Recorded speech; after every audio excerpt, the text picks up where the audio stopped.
Hi, it's Nikki Dorr. Um, I talked about pendulums yesterday, and so I thought I would. One of the people who was on Twitter asked me a question, and it was to do with how do you make a pendulum, how do you choose one, and also pendulum charts and things like that. So I thought I'd show you an example of mine and how I work with them.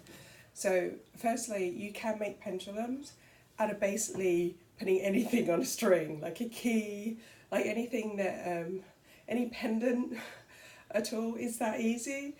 You can make them pretty. I've made one which I gave away, but I made one with a crystal point. It was actually it was crystal point that was used for sun catchers. You can buy those or chandeliers, and I just bought some of those and I put it onto a nice chain. It's fairly easy to make, you can look those up. So I wanted to show you some examples. So when I first started, I found this, can you see it, pendulum charts?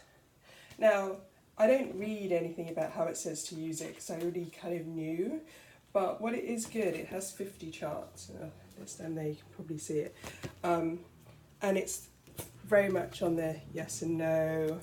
It does talk about medicine, ask you questions. They're always on a half moon, which I kind of like, or a full circle.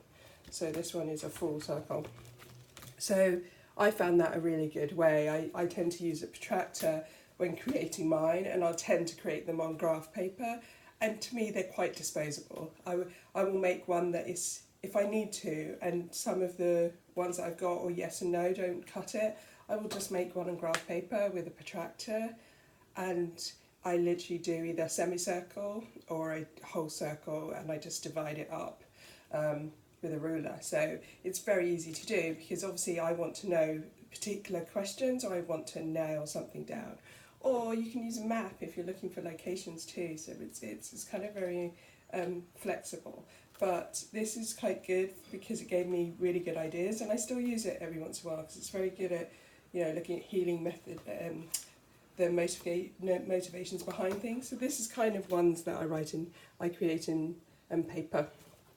And I have created also my own because I do gem casting and things like that. So this is kind of one of my favourites. So this is yes, no, not clear, ask another time.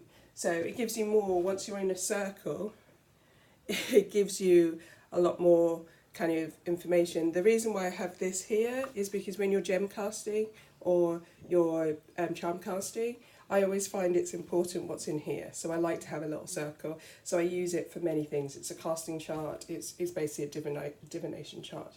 But I keep yes and I keep no. So it's quite good when starting out. Another one that I have, you probably can't see that, is, again, if you want to know when something's happening, or you want to know, this is just broken up into different kind of sections here, and this kind of is really good when you're casting charts. Again, I keep the semicircle for things like I'm throwing stuff, but also it means that it can stay in that circle if the pendulum is not one, it's not the right question, or the pendulum thinks it, well, not the pendulum, whatever's powering the pendulum, which is usually your subconscious, kind of says it's not answering. So it's quite good. So this just has work, mental winter, love relationships, emotional autumn, home, energetic summer, and it can kind of go a little bit. You can actually, it can go into this section, but it also can then go, okay, pull you nearer one or the other. So you have to get used to kind of how yours works and get the subtle movements. Else you can actually do this. Is another one which I use. It's plain, as you can see, it is just some squares. What is quite good is you can actually put a whole load of things on here and let the pendulum drag you, or just put them randomly around and then let the pendulum pull.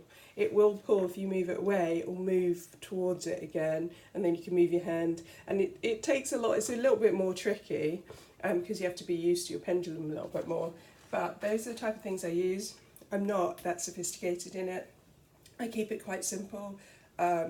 So it's just a way of putting the things I want to know on there, because it's not always a yes and no. Sometimes you want to get a little bit more in depth, and you can create a pendulum chart in literally seconds or minutes, and it helps you think about those. And you might go, okay, but you know, there's one in the book for how many times a day. So if you were meant to be, you know, if you're dousing your body, you might ask that question. But you might also want to know timelines of something, so you can actually add in your own timelines without actually having to go, okay, is it 6 months and waiting for the pendulum to move? You can refine it a little bit.